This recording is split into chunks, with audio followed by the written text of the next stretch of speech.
Persaingan elektabilitas tiga baca pres pemilu 2024 semakin ketat. Namun nama-nama bakal cawapres masih jadi teka-teki. Ya tinggal nunggu ada penawaran cawapresnya Pak Anies. Polemik proyek food estate atau lumbung pangan terus bergulir. Sidang mantan Menkominfo Johnny G. Plate, JPU hadirkan saksi. Sementara Kejaksaan Agung terus mengusut misteri uang 27 miliar rupiah. Halo saudara, bagaimana kabar Anda? Semoga Anda selalu sehat. Selama 30 menit ke depan, laporan khusus akan kembali hadir, menghadirkan informasi penting dan menarik lainnya. Bersama saya, Gracia Adur. Inilah laporan khusus selengkapnya. Saudara, persaingan elektabilitas tiga bakal calon presiden pemilu 2024 semakin ketat. Sejumlah hasil lembaga survei pun menampilkan persaingan ketiga baca pres. Kini publik menanti nama-nama bakal cawapres yang masih menjadi teka-teki. Belakangan, nama Wali Kota Solo Gibran Rakabuming Raka kembali mencuat menjadi bakal cawapres.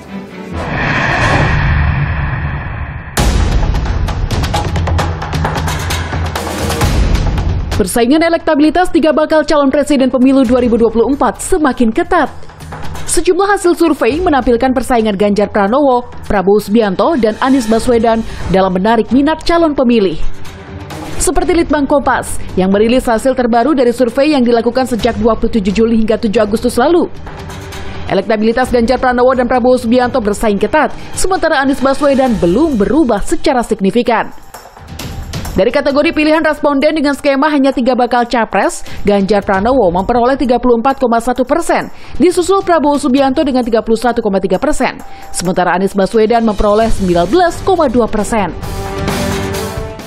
Ganjar naik karena adanya konsolidasi partai yang tampak semakin jalan ya.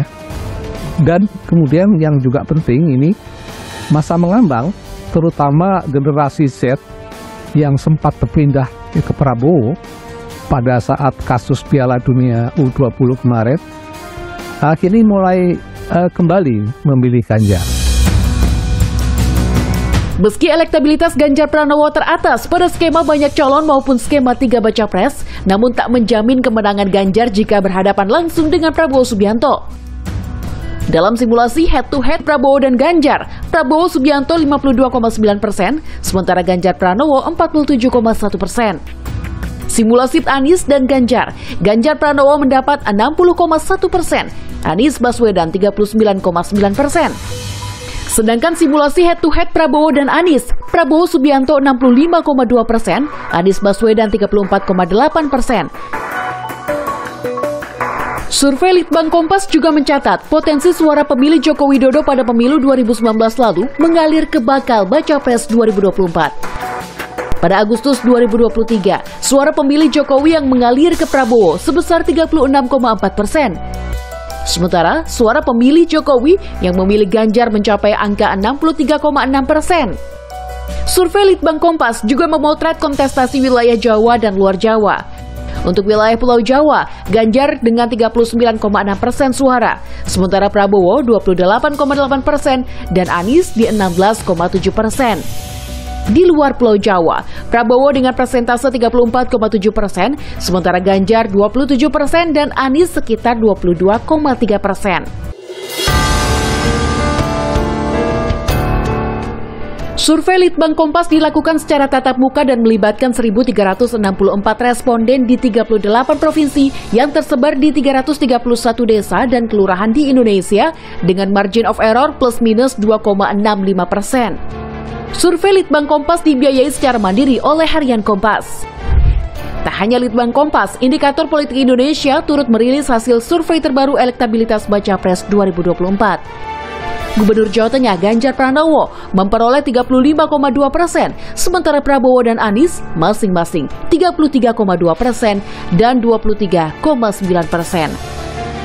Namun dalam simulasi head-to-head, Ganjar dan Prabowo bersaing ketat dengan elektabilitas 47,0% untuk Prabowo dan elektabilitas 39,6% untuk Ganjar.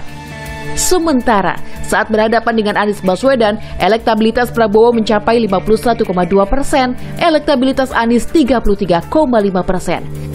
Sedangkan head-to-head Ganjar dengan Anies, elektabilitas Ganjar 48,3% dan Anies 37,1%. Survei itu secara statistik, terutama peringkat pertama dan kedua, tidak bisa dibedakan.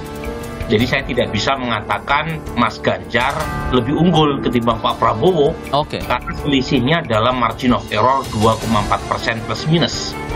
Yang kita bisa simpulkan adalah peringkat Mas Ganjar dan Pak Prabowo itu selisihnya signifikan dengan Mas Anies di peringkat ketiga. Tak hanya baca pres, Litbang Kompas pun memetakan nama-nama tokoh potensial yang jadi bakal calon wakil presiden 2024 mendatang. 3 tokoh dengan elektabilitas teratas, yakni Gubernur Jawa Barat Ridwan Kamil dengan 8,4%, Menparekraf Sandiaga Uno 8,2%, dan Menteri BUMN Erick Thohir dengan elektabilitas 8%.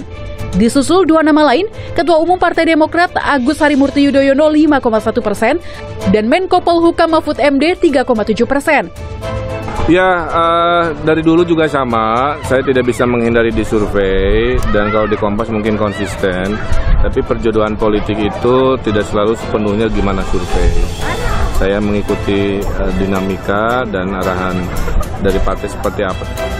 Sementara itu, Wakil Ketua Umum P3 menilai hasil survei Litbang Kompas sesuai harapan P3, yang berharap Sandiaga Uno jadi bakal calon pendamping Ganjar Pranowo. P3 berkoalisi dengan PDIP, ya cawapresnya Pak Ganjar. Itu kan harapan kami semua juga yang di P3 itu.